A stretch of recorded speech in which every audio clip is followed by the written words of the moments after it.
The predominant talk that I heard from the national sports media and from sports fans heading into Super Bowl 48 was about Peyton Manning's legacy and what a Super Bowl victory here, getting a second ring, would mean to his legacy. That it would probably cement his place as the greatest quarterback in NFL history. Or, so frankly, Peyton Manning is so star-spangled awesome that just making the third Super Bowl, even if he somehow managed to lose, didn't really diminish his legacy at all, and he would still be the greatest quarterback of all time. In my opinion, you know what Peyton Manning's legacy is? It's chokes and excuses. It's numerous chokes and big-time spots and big-time moments throughout his entire career, going back to his days at Tennessee. Volunteer fans know exactly what the hell I'm talking about. He went 0-4 against Florida in his career. That's 2 games in Florida, 2 games in Tennessee. Couldn't win a damn one. The year after he leaves, T. Martin beats Florida, and they win a national championship. Volunteer fans know exactly what the hell I'm talking about. And all the numerous one-and-done playoff appearances by Peyton Manning-led teams in the playoffs over the years. Just last year you saw it when they lost at home to the Baltimore Ravens.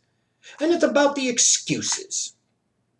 It's about all the excuses that sports fans want to make for him, and especially the national sports media that tries to program you to believe this bullshit with this guy, that wants to protect the image of Peyton Manning because it's good business for the NFL to protect their golden child. You can't be sitting there and crapping on the guy when it is deservedly so that you should be doing just that. And when you look at Super Bowl 48, and the shellacking that the Seattle Seahawks put on the Denver Broncos, and the ultimate choke job that entire team pulled off, including their franchise quarterback, Peyton Manning, it just shows you what Peyton Manning's legacy is. It's choke jobs and it's fucking excuses. It is. Heading into the Super Bowl, all the talk, everybody I heard was picking the Denver Broncos to win, which is funny because most of your national sports media pretty much every year, when you get to this moment, will tell you running the ball and defense wins you championships. The team with the better defense usually wins because defense wins championships. But isn't it amazing? When Peyton Manning's the quarterback, all that shit goes right out the window and they forget all about it. You got to go into Fox News style propaganda mode, MSNBC style propaganda mode. You got to pump this guy so full of bullshit that everybody starts to eat it and like it and think it's chocolate pudding. Period. That's all the talk was Peyton Manning in this offense. How could the Seahawks defend him? Peyton Manning in this offense. They scored the most points out of any team in a season in NFL history. They scored the most touchdowns out of any team in a season in NFL history. Peyton Manning threw for more yards and more touchdowns than any quarterback in a single season in NFL history. This offense is too deep, too loaded, too explosive. The Seattle Seahawks just can't stop them. And then the game happened. And so many of you realize just how really stupid you truly are. In my Super Bowl 48 prediction video, I predicted the Seattle Seahawks to win. Sure, not in the blowout fashion that ended up happening. I couldn't envision the Broncos and Peyton Manning even choking this bad.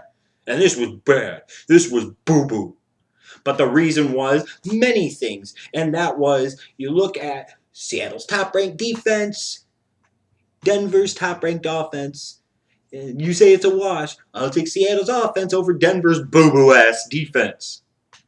But you look at it, you have Peyton Manning with this freaking noodle arm, with an offensive line that couldn't protect him against Seattle's relentless pass rush from their front four, which I said would be the key matchup to watch in this game. And you watch the magic happen. Now, so many people are going to sit there and look at the numbers at the end, and they're going to put their hands on their hips, and they're going to be like, well, you know, Jeff, you're just a complete idiot. Because look at his numbers. They were great. A bunch of meaningless crap. When his team, yet again, needed him to come through yet again and right the ship yet again, Peyton Manning went, and you can even hear when we're talking about excuses. Troy Aikman during the fourth quarter of the Super Bowl is coming up with all this same old talking points, sanctimonious bullshit about how this game and this performance does nothing to tarnish Peyton Manning's legacy. You have the highest scoring offense, the most prolific offense in NFL history. He takes them to the Super Bowl and proceeds to lay a fucking egg. 8 points. 8 points. And you're going to tell me this doesn't tarnish this guy's legacy? Get the fuck out of here. You're going to tell me that he didn't choke? His entire team choked, and guess who's a part of the team? Peyton fucking Manning. And as the quarterback, the guy getting the most money on the team, he is the leader. He is the face of that choke job. Because as his team is getting their shit pushed in by Seattle in the first quarter, and then in the second quarter, and then in the third quarter, and then in the fourth quarter, Peyton Manning does nothing. No leadership. He's sitting there. The first play of the game, to me, crystallizes everything that represents Peyton Manning and has throughout his NFL career. He's sitting here doing all this dumb audible shit. The first play of the game, listen here, asshole. It's the first play of the fucking Super Bowl. It's not that big of a deal. But what is a big deal is that you get that first play underway and you start to try and establish a rhythm. Sitting there and doing all this crap when the crowd is roaring, you create a mistake. You create an opportunity for something bad to happen, and that's exactly what did. A safety to start off the Super Bowl. How embarrassing. And people are going to blame Manny Ramirez and say that's entirely his fault. No, it's not. It's freaking Peyton Manning because he shouldn't be doing that shit. And even throughout the whole game, he's sitting there and he's doing all these checkdowns and shit. Hey, listen up, numbnuts. It's not working. It's time to stop doing it. The Broncos needed to run the ball. So between Noshawn Moreno and Monte Ball, of course, they ran the ball a combined 11 times between those two guys. 11 times. Because Peyton Manning, once they got down early, tried to put it all on himself. With no arm. When Richard Sherman said that he throws nothing but ducks, it wasn't talking about just the ugliness of the ball. He was talking about the fact the guy can't throw the ball deep down the field vertically anymore. And clearly he couldn't. So Seattle's pass rush got in there in his face early and often, and Peyton Manning apparently wasn't smart enough to say, hey, all this bullshit and gesturing that I'm doing, how about I call in an extra tight end to protect me here, or I get the running back to shift over here and give me some max protect, and maybe I only send out 3 wide receivers or 4 wide receivers on the route instead of always trying to go 5 wide. You know, this is the type of shit right here. Everybody talks about Peyton Manning working so hard and being this incredible genius. Well, to me, it seemed like the way he executed the Broncos' game plan made him look like a complete moron. And don't give me this credit, he was 34 of 49. Yeah, he also threw 2 picks and lost a fumble. And there were other times where he made horrible throws. There were other times the ball could have been picked. The numbers could have looked a lot worse than they really did. But like I said, I can only imagine the type of excuses we're going to get about Peyton Manning from the national sports media. This does nothing to tarnish his legacy. He's still perhaps the greatest quarterback of all time. This is a total team collapse, and, Peyton Manning can't be held responsible for that. Why the fuck not? Because if he would have won and they would have beat the Seattle Seahawks 43-8, you know damn good and well Peyton Manning, A, would have been the most valuable player, whether or not he deserved it anyways. B, everybody would have talked about how star-spangled awesome Peyton Manning was. And C, everybody would have said, see, Jeff, see, everybody, I told you so all along. Peyton Manning's the greatest of all time. He's now got 2 Super Bowl rings. And so I call bullshit on all this. Peyton Manning is a choker. He was a choker at Tennessee. He was a choker at Indianapolis. The one Super Bowl he won was against Rex Grossman. What great accomplishment is that, really? And a depleted Bears defense in that 2006 season by the time they got to the Super Bowl. That's some accomplishment. The next time when he got to the Super Bowl 3 years later, he faced a real quarterback. What happened? He got beat. He got his shit pushed in. And now he faced a real team, a better team, a team that was talented all throughout their 53-man roster, with a quarterback that could make plays with his arm and his feet, a better running game, and sure as hell a much better defense. And he got his shit pushed in, and he got embarrassed. And the look on his face, to me, said it all. He's like, oh.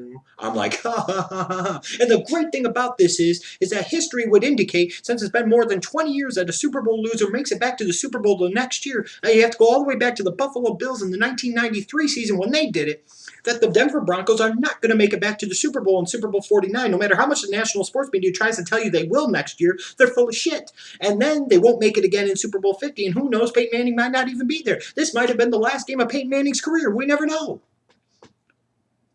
His whole legacy, people, is chokes and excuses.